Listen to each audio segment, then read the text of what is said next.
warahmatullahi wabarakatuh. Kami dari kelompok 9 perkenalkan, nama saya Muhammad Farid Alifiansa dengan NIM akhir 079 dan teman saya Dafa Syarandi Usain dengan NIM akhir 069. Saya Rabiatul Hikmah dengan NIM akhir 49. Saya Gifaria Razar dengan NIM akhir 59. Saya Cikonandaria Pratama dengan NIM akhir 046. Kalau moderator. Oke, untuk kali ini kita akan mempresentasikan tentang implementasi algoritma. Nah, untuk algoritma itu kita memilih dua, yaitu Naive Bayes dan C5.0.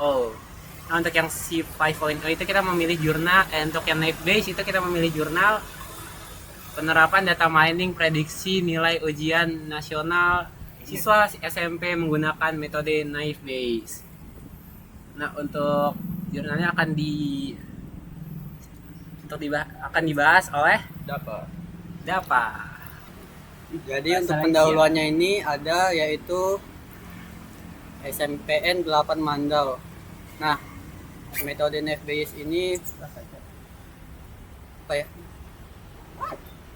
Metode Naive Bayes ini menggunakan data-data sebelumnya dan data yang akan diinput sebagai probabilitas.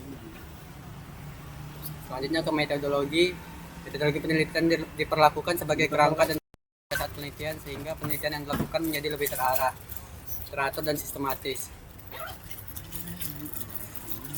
Sebelum menjelaskan lebih lanjut, kalian harus tahu dulu apa itu Bayes.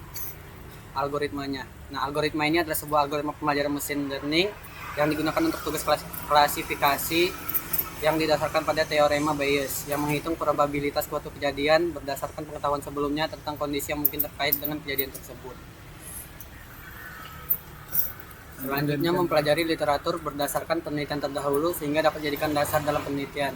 Lalu mengumpulkan data siswa di SMPN 8 Mandau yang akan mengikuti UN pada tahun 2017 dan data siswa yang telah melakukan UN di tahun 2016. Setelah data terkumpul dilanjutkan dengan mengolah data dengan beberapa tahap, diantaranya data cleaning, data integrasi, data seleksi, data transformasi, dan dilanjutkan dengan proses data mining dengan metode Naive Bayes seperti gambar di samping. Selanjutnya akan dijelaskan oleh teman saya. sudah habis. Oke, selanjutnya di sini tuh ada sistem bagaimana cara penggunaan Naive Bayes. Jadi data-data yang diperlukan untuk melakukan sebuah inputannya itu ada pertama jenis kelamin, yang dimana di sini akan dimasukkan jenis kelaminnya. Kedua ada data yang dibutuhkan yaitu rata-rata nilai raport dan juga ada rata-rata nilai UAS. Nah, di slide selanjutnya ini ada beberapa inputan dan data-data yang diperlukan seperti nama, ada nilai-nilainya dan rumusnya. Berikutnya juga kurang lebih sama, ada jenis kelamin, ada status kategori nilai, probabilitas status nilai, dan dimana itu data-data yang diperlukan ini melihat dari data-data di tahun sebelumnya untuk memprediksi nilai-nilai di UAS yang berikutnya.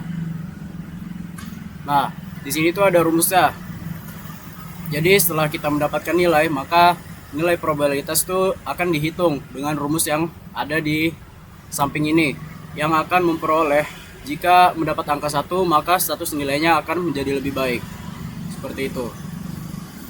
Oke, jadi kesimpulannya yang kita dapat dari kasus prediksi hasil ujian nasional di tahun 2017 dapat diselesaikan dengan teknik data mining menggunakan metode Naive Bayes, sehingga dapat membantu pihak sekolah untuk mengetahui nilai-nilai ujian yang akan diprediksi nanti atau di tahun selanjutnya. Dan dari hasil percobaan ini, menggunakan rapid miner metode Naive Bayes diperoleh akurasi sebesar 70% dan errornya itu sebesar 10%. Jadi jika ingin menggunakan metode Naive Bayes untuk memprediksi sesuatu ke depannya itu cukup akurat dengan rata-rata berhasil itu 70% dan errornya 10%. Oke, Di sini akan dilanjutkan oleh Rabi mengenai algoritma C5.0. Selanjutnya di sini ada materi mengenai algoritma menggunakan metode C5.0 mengenai penelitian tentang COVID-19.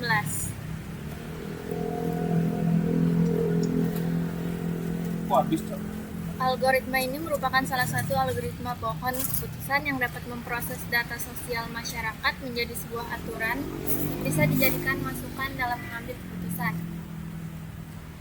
Penelitian ini dilakukan dengan tujuan untuk mempermudah dan mempercepat kinerja tenaga medis agar pasien COVID-19 dapat penanganan yang cepat dan tepat sehingga dapat membantu mengurangi kasus COVID-19.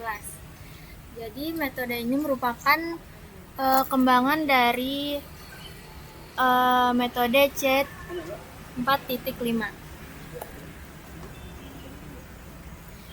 Pada metode penelitian ini digunakan metode kuantitatif dengan menggunakan studi literasi di mana data dikumpulkan dengan menggunakan alat ukur kemudian dianalisis statistik dan kuantitatif. Dalam metode ini terdapat 4 proses, yaitu yang pertama mengumpulkan data, menganalisis data, dan ketiga klasifikasi algoritma C5.0, dan kemudian yang terakhir evaluasi dan validasi. Pertama, pengumpulan data. Pada penelitian ini dikumpulkan data berisi data anonim dari 5.434 orang di India yang dites COVID-19 beserta gejala, riwayat kontak, dan riwayat mobilitas mereka. Seperti yang dilihat pada tabel 1, pada variabel ini terdapat gejala, riwayat kontak, dan juga riwayat mobilitas mereka. Dan kemudian di tipe data terdapat keterangan apabila yang dikelompokkan 2, yaitu antara tidak dan iya.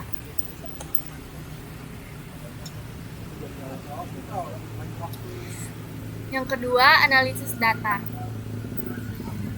Pada pengumpulan data yang tadi akan dianalisis lebih lanjut, dan pada tahap ini juga akan dilakukan pembagian secara berkala antara rasio data latih dan juga data uji untuk memperoleh tingkat akurasi yang paling tinggi pada suatu model, seperti yang terlihat pada tabel 1. Selanjutnya yaitu klasifikasi dengan algoritma C5.0. Pada tahap ini dilakukan klasifikasi dengan menggunakan data yang sebelumnya telah diolah pada tahap data processing dan dilakukan percobaan untuk menyeleksi masing-masing rasio pemisah data pada tabel 2 tadi dengan algoritma C5.0. Di sini pada tahap ini akan menggunakan beberapa rumus, yaitu yang pertama simpulan entropi seperti yang terlihat di sini. Kemudian yang kedua perhitungan information gain, dan ketiga gain ratio. Selanjutnya tahap akhir yaitu evaluasi dan validasi hasil. Pada tahap ini setiap model akan dievaluasi menggunakan pengukuran confusion matrix dan menggunakan rumus yang tertera di sini.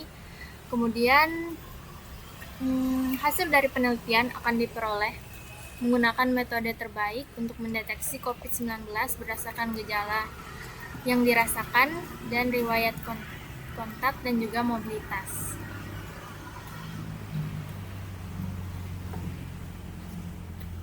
Lanjut, materi selanjutnya akan dibacakan oleh Jifari. Ya, jadi dari proses yang diterangkan oleh Rabi tadi didapatkan hasil seperti ini yang ada pada tabel 3 dan gambar 2. Di situ didapatkan nilai akurasi tertinggi sebesar 98%. yaitu model C5.0 dengan rasio pemisahan data sebesar 70:30. Oleh karena itu, model ini dipilih menjadi model terbaik untuk digunakan pada model deteksi dini COVID-19 berdasarkan gejala yang dirasakan, riwayat kontak, dan mobilitas pasien.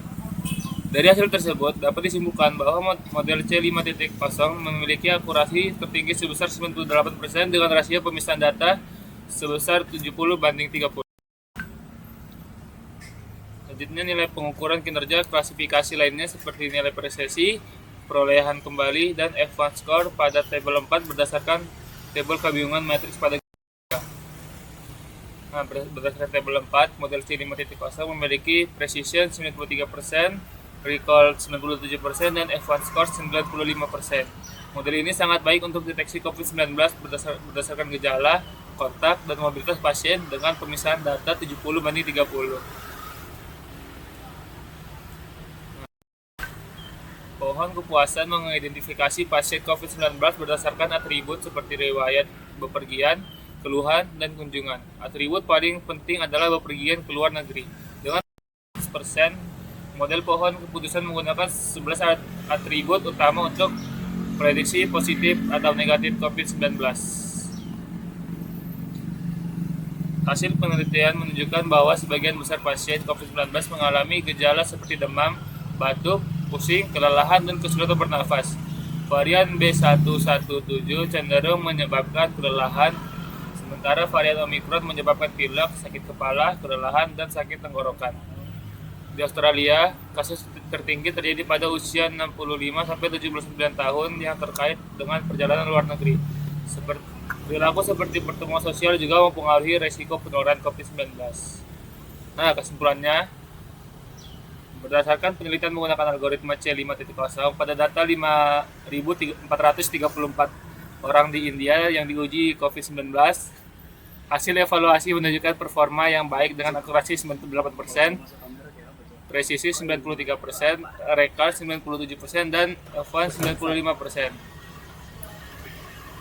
Klasifikasi COVID-19 oleh algoritma C5.0 sangat baik untuk deteksi, membantu penanganan dengan cepat dan tepat, serta mengurangi kasus COVID-19. Saya izin masuk. Nah, tadi kan udah dijelaskan mengenai algoritma dari Naive Bayes dan juga algoritma dari C5.0. Nah, ada juga untuk kekurangan dan kelebihan dari algoritma tersebut. Nah, untuk algoritma dari Naive Bayes itu, untuk kelebihannya yaitu sederhana dan juga cepat. Untuk yang kedua itu ada skala yang baik dan juga baik untuk data kategorikal. Nah, untuk kekurangannya itu, untuk yang Naive Bayes ini kesulitan dalam menangani variabel dan juga estimasi probabilitasnya itu adalah 0 dan tidak cocok untuk data kontinu. Nah, untuk kelebihan dari si 5.0 itu, untuk akurasinya itu lebih tinggi, serta penanganan data numeriknya itu lebih baik daripada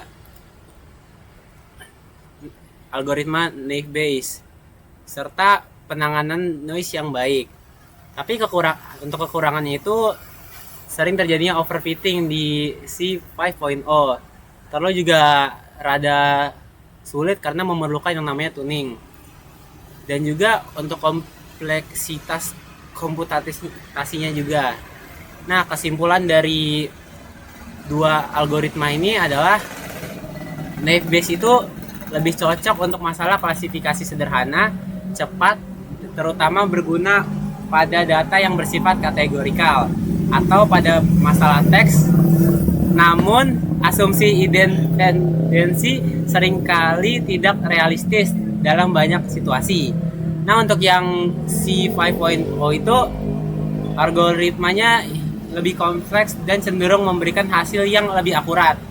Tetapi dengan biaya komputasi yang lebih tinggi, dengan resikonya juga yang sering overfitting jika tidak dikendalikan. Nah, jadi untuk kedua algoritma ini, untuk pemilihan algoritma itu tergantung sifat dan data yang kita butuhkan untuk masalah-masalah yang akan dihadapi. Nah, mungkin itu saja materi dari kami. Kurang lebihnya mohon dimaafkan. Wassalamualaikum warahmatullahi wabarakatuh.